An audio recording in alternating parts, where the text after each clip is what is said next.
విద్యుత్ ఉత్పత్తి చేసే ఒక పవర్ ప్లాంట్ లోనే పరిస్థితి ఉంటుంది. కనపర్తి పవర్ ప్లాంట్ తీసుకుంటే అక్కడ ఏం జరుగుతుంది? 5,000 ఎకరాలు భూమి పోతుంది. వాళ్ళు ఇంకొక విషయం, 96 తర్వాత లిఫ్ట్ ఇరిగేషన్ అన్నా కదా, అప్పటి నుండి ఇప్పటి వరకు వాళ్ళు టర్న్స్ మీద మెయింటైన్ చేస్తారు. ఏగా 4,80,000 వాళ్ళు సేవింగ్స్ చేస్తున్నారు. నీటి తీరువ కడుతున్నారు. నీటి తీరువ పర్ఫెక్ట్ గా ఒక్క సంవత్సరం కూడా బకాయి లేకుండా ప్రతి సంవత్సరం 4,80,000 సేవింగ్స్. ఈ రోజు వాళ్ళ సేవింగ్స్ మోర్ దాన్ 50 lakhs. ఏది ఆ లిఫ్ట్ ఇరిగేషన్ సంబంధించిన నీటి తీరువ సంఘాలలో. అంటే ప్రభుత్వానికి బకాయి లేదు. వాళ్ళ డిమాండ్ ఏంటో తెలుసా? మాకు రేషన్ కార్డు వద్దు, ఆరోగ్యశ్రీ కార్డు వద్దు, మాకు ప్రభుత్వం చేసేది ఏమొద్దు, మేము ఈ పన్నులు కడతాం, నీటి తీరువ కడతాం, మేము అన్ని చేస్తాం, మాకు కనపర్తి పవర్ ప్లాంట్ వద్దు. ఎందుకంటే 96కు ముందు మేము మా బతుకంటే ఏంటో తెలియదు. ఒక్క లిఫ్ట్ ఇరిగేషన్ మా బతుకులు మార్చింది. ఇవాళ ఇంత అద్భుతంగా మేము బతుకుతున్నాం. చూడండి మా బతుకులు ఎంత గొప్పగా ఉన్నాయి. 4,000 మెగావాట్ల కరెంట్ అని చెప్పి తీసుకొస్తే దానికి ఏం జరుగుతుందో తెలుసా? రోజుకి 18,000 టన్నుల బొగ్గు మండిస్తారు. రోజుకి 18,000 టన్నుల బొగ్గు మండిస్తే అది 15,000 టన్నుల బూడిదిస్తారు. ఆ బూడిద ఎక్కడ పోస్తారు? యాష్పాల్ట్ అంటున్నారు. యాష్పాల్ట్లు ఎట్లున్నాయో ఎన్టీపీసీ దగ్గర ఎదురువారి పాలెం, పిట్టవారి పాలెం, చిన్నగేరి తేడా, అవి పోతే పెద్దగేరి తేడా, పిట్టవారి పాలెం పోతే మనకు తెలుస్తాయి యాష్పాల్ట్లు ఎట్లున్నాయో.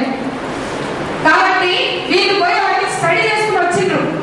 రోజుకి 16,000 టన్నుల బొగ్గు వస్తే, బూడిద వస్తే, 36,000 టన్నుల బొగ్గు మండిస్తారు, 16,000 టన్నుల బూడిద వస్తుంది. 4,000 మెగావాట్ల కోసం 36,000 టన్నుల బొగ్గులు మండిస్తారు ఎవ్రీడే. థర్మల్ పవర్ ప్లాంట్ అది. 16,000 టన్నుల బూడిద వస్తుంది. ఆ బూడిద అక్కడనే వస్తారు. కాబట్టి తాగునీరు, సాగునీరు నాశనం. వీళ్ళు ఫస్ట్ అక్కడ ఈ ఉద్యమాన్ని లీడ్ చేస్తున్న వాళ్ళు అందరూ ఉన్నారు. నాయకత్వం వహిస్తున్న వాళ్ళు ముందుగా అగ్రకులాల వాళ్ళే. వాళ్ళంట భూమి సర్వే చేయడానికి వస్తే వాళ్ళు అడిగిందంట, ఇది వస్తే మా భూమికి విలువ పెరుగుతుంది కదా అని అడిగిందంట. ఇది ల్యాండ్ ఎక్వైరీకి ఎవరు పోయిందంటే శ్రీలక్ష్మి, మన జైల్లో కూర్చున్న శ్రీలక్ష్మి, అందరికీ తెలుసు కదా. శ్రీలక్ష్మి పోయిందంట ల్యాండ్ ఎక్వైరీకి. బహుశా ఇవన్నీ రాజశేఖర్ రావుకి అప్పచెప్పినట్టున్నాడు. ఆ పోయిందంట, ఆమె స్పెషల్ ఆఫీసర్ గా పోయిందంట. వీళ్ళు పోయి మేడం మా భూములు, ఎందుకంటే 5,000 ఎకరాలే కదా వాళ్ళు తీసుకునేది, ఇంకా చుట్టూ భూములు ఉంటాయి కదా మేడం, మాకు ఇప్పుడు ఎకరా 4 నుంచి 5 లక్షలు పడుతుంది మేడం, ఇక్కడ పవర్ ప్లాంట్ వస్తుంది కదా, ఈ 5,000 ఎకరాలు పోతాయి, దాని చుట్టూ మా భూములు ఉన్నాయి కదా, మాకు ఎంత విలువ పెరుగుతుందా అని అడిగిందంట. ఆమె పక్కన ఆమె నవ్విందంట. ఆమె పక్కన ఒక అధికారి ఉన్నాడు. అంటే ఇప్పుడు ఎంతుంది బాబు అంటే 4 నుంచి 5 లక్షలు పడుతుందంటే రేపు 1 లక్ష పోతుందేమో అన్నాడంట. వెంటనే మీరు పడేసాను. అదే మా భూమి విలువ పెరగాలి కదా, ఎందుకు తగ్గుతుందంటే ఎట్లా పెరుగుతుంది? ఈ బూడిదంతా మీ పొలంలోనే కదా వచ్చేది, మీ పంటలు పండవు కదా, మీ భూమికి ఎందుకు పనికిరాదు, పర్వాలేకపోతుంది అని చెప్తే అప్పుడు లేచింది అక్కడ ఉద్యమం. ఇది వాస్తవం. అంటే తాగునీరు, సాగునీరు మొత్తం కాలుష్యం. కాబట్టి పంటలు పండే భూముల్లో, పచ్చని పంట భూముల్లో పవర్ ప్లాంట్లు పెడితే ఉపాధి పోతుంది, భూమి పోతుంది. ఆంధ్ర రాష్ట్రం అన్నపూర్ణ అన్నారు. అన్నపూర్ణలాగా వరిపట్టే భూములన్నీ కూడా ఇవాళ జలయజ్ఞాలు అనుకుంటూ పవర్ ప్లాంట్లు సెజ్జలకు తగలబెడితే పంటలు పండే భూములు పోతే ఇవాళ 50 రూపాయలు 40 రూపాయలు వచ్చింది 150 అవుతాయి. మీరు కాకుండా చూడండి, కోస్టల్ కారిడార్ మొత్తం సెజ్జలు పూర్తయితే కిలో బియ్యం 150 రూపాయలు కొనుక్కునే పరిస్థితి వస్తుంది. ఇవాళ చుక్క నీరు కూడా రైతుల కోసం కాదు. ఇవాళ మొత్తం కూడా తడపటి ఇచ్చాపురం వరకు ఇవన్నీ పవర్ ప్లాంట్లు సెజ్జలు పూర్తయితే ముందు జరిగేదేంటి? ఇప్పటికే మీరు చూడండి, రొయ్యల పెంపకాలు, చేపల పెంపకాలు వచ్చినాక పంట భూములు పోయింది, ఆక్వా కల్చర్ వచ్చినాక పంట భూములు పోయింది. ఇప్పటికే పంట భూములు మాయమైతూ వచ్చినాయి. అందుకని ఇక్కడి నుంచి మనం కనపర్తి నుంచి పోతే ఇక కాకినాడ సెజ్జు, కాకినాడ పరిస్థితి సముద్రం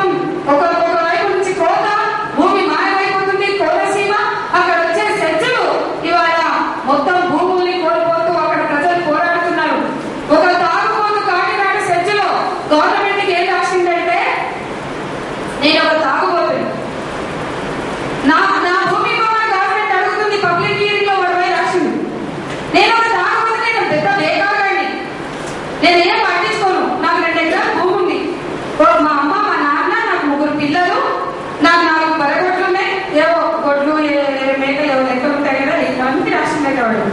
నా దగ్గర కూడా ఉందా కాపీ. ఇవన్నీ నేను తాగుతాను రేగాకండి. కానీ నా భార్య ఆ 2 ఎకరాల భూమి మీద నా తల్లిదండ్రులు పోషించి, నా 3 బిడ్డలు మంచిగా చదువుకుంటున్నారు, పోషించి మేము కుటుంబం హ్యాపీగా ఉన్న మా కుటుంబం. నేను తాగినా కూడా నడిచిపోతుంది నా జిందగీ. అటువంటి నా భూమి మీరు అడుగుతున్నారు. 2 ఎకరాల భూమి మా తాతలు, మా ముత్తాతలు, మా తాతలకి ఇస్తే, మా తాతలు మా తండ్రులకి ఇస్తే అది నాకు వచ్చింది. ఆ భూమి నేను నా కొడుకులకి ఎందుకు ఇవ్వదు? ఆ భూమి పోతే నేను ఎట్లా బతకాలి? మీరు ఇస్తామన్నది ఎకరానికి 2 లక్షలు, అంటే 4 లక్షల పైసలతోటి నా సమస్య తీరిపోతుందా? నేను జీవితాంతం బతుకుతున్నా? ఇన్ని తరాల నుంచి మా కుటుంబాలు ఆధారపడి 2 ఎకరాల భూమి మీద అని లాస్ట్గా రాసిందంట. తాగుబోతుగాడి ఉన్న ఇంగితం జ్ఞానం మీ సర్కార్కి లేకపోతే ఎట్లా, మీ ప్రభుత్వానికి ఎట్లా లేకపోతే ఎట్లా? మీరు బుద్ధుంటే మా భూమి అడుగుతున్నారా? నేను ఇయ్యను రాసింది. సంతకం పెట్టి సంతకం కూడా ఉంటుంది ఎక్కడ అంటే ఒక అక్కడ ప్రజలు ఏమడుగుతున్నారంటే ఎక్కడ కూడా 2-2.5 మించి లేదు, మాక్సిమం 2.5. ఇప్పుడు వాడరేమో నిజామాబాద్ మధ్య వెళ్తే అక్కడ ఉన్న పవర్ ప్లాంట్లు స్పెషల్ ఎకనామిక్ జోన్స్, రామ్కి, అయోధ్య రామిరెడ్డి, అరబిందో, లేకపోతే రస్సల్ ఖైమా అంటే అరబ్ కంపెనీలు, అమెరికా కంపెనీలు, జపాన్ కంపెనీలు, కొరియా కంపెనీలు, వీళ్ళందరూ వస్తున్నారు. రాంపీక్, వాడరేవు, నిజాంపట్నం మధ్య 36,000 ఎకరాల భూమి రాజశేఖర రెడ్డి గారు వాళ్ళ అయ్యగా జాగిరేనట్టు పంచిపడేసింది. వాళ్ళ కొడుకు ఇవాళ ఆ క్విడ్ ప్రోకు, లేకపోతే వాళ్ళు భూములు ఇచ్చినందుకు వాళ్ళకి సాక్షిలో పెట్టుబడులు ఎట్లా వచ్చినాయి, ఇవన్నీ నేను ఇంకా లెక్కలో పోను. అదంతా చాలా వేస్ట్ సబ్జెక్టు.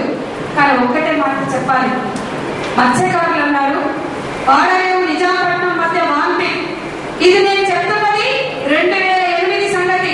2008లో సంతకాలు అయినాక 2008లో జరిగింది. 2009 రెండోసారి రాజశేఖర రెడ్డి గెలవంగానే పెద్ద గొడవైంది. కరెక్ట్ గా ఆయన ఏప్రిల్లో ఎన్నికలని, మేలో ప్రమాణ స్వీకారం చేసిండు. జూన్లో 21 పవర్ ప్లాంట్లకు సంతకాలు చేసిండు. అవే ఆ 21 పవర్ ప్లాంట్లు 14 సెంచరీలకు సంతకాలు చేసిండు. వాడి ఎంత గట్టిగా తప్పని. రెండోసారి వచ్చినాక వాడికి బలుపు. 2008 అంతా జగన్ గారు ఇండోనేషియాలో 15 బొగ్గు లీజులు తీసుకున్నాడు. ఇండోనేషియాలో 15 బొగ్గు లీజులు తీసుకున్నాడు. 15 కంపెనీలు 15 బొగ్గు గనుల లీజు తీసుకున్నాడు. ఆస్ట్రేలియాలో 9 బొగ్గు గనుల లీజు తీసుకున్నాడు. అక్కడ తీసుకున్న 15, ఇక్కడ తీసుకున్న 9 బొగ్గు గనుల లీజుల బొగ్గు ఎక్కడ రావాలి అంటే కోస్తా తీర ప్రాంతంలో థర్మల్ పవర్ ప్లాంట్లకు రావాలి. ఆ పవర్ ప్లాంట్లు ఎవరంటారా అంటే ఇవాళ బలిసిన ఈ కమ్మారెడ్డి, ఈ పెట్టుబడిదారులు, ఈ రాజకీయ నాయకులు, నిమ్మగడ్డ ప్రసాద్, కోనేటి ప్రసాద్, అయోధ్య రామిరెడ్డి, ఇంకొక రెడ్డి, ఇంకొక చౌదరి, లేకపోతే ఇంకెవడు వీళ్ళు పెట్టున్నారు.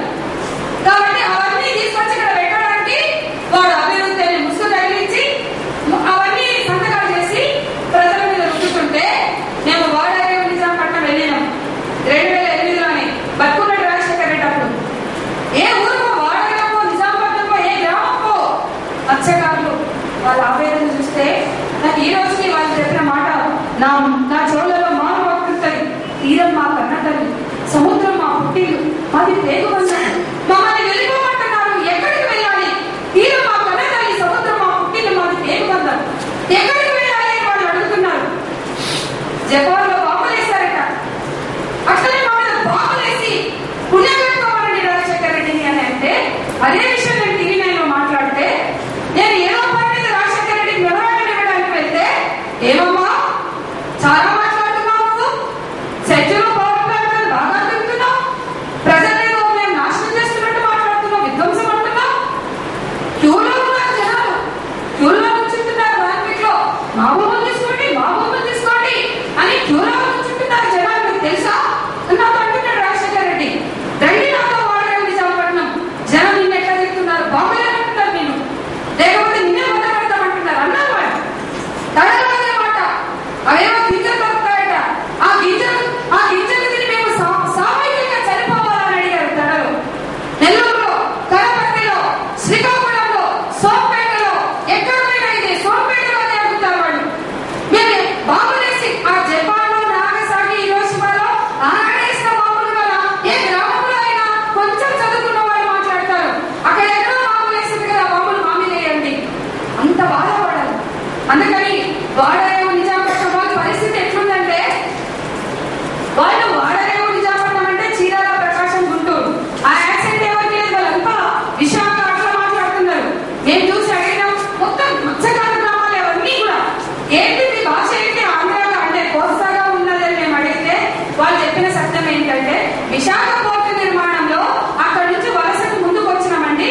బంగాళాఖాతంలో కలిసిపోయి ఎక్కడికి వెళ్ళాలి?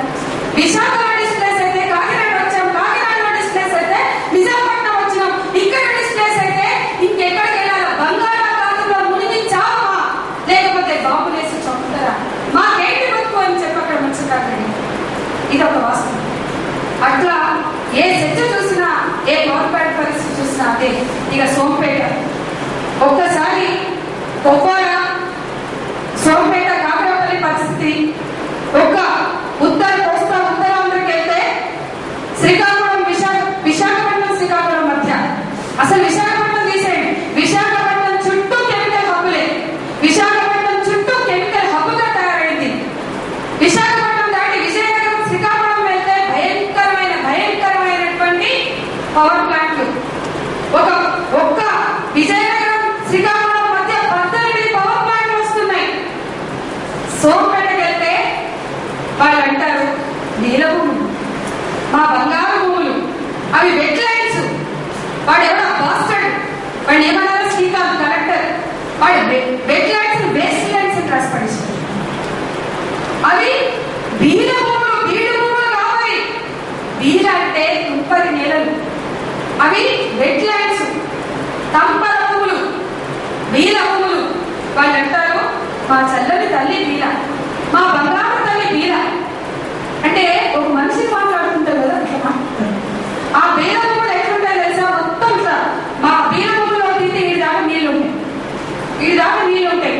ఏ బీల భూములోకైనా పోండి మీరు, వేరే రకాల బీల భూములు అండి అవి. ఎందుకు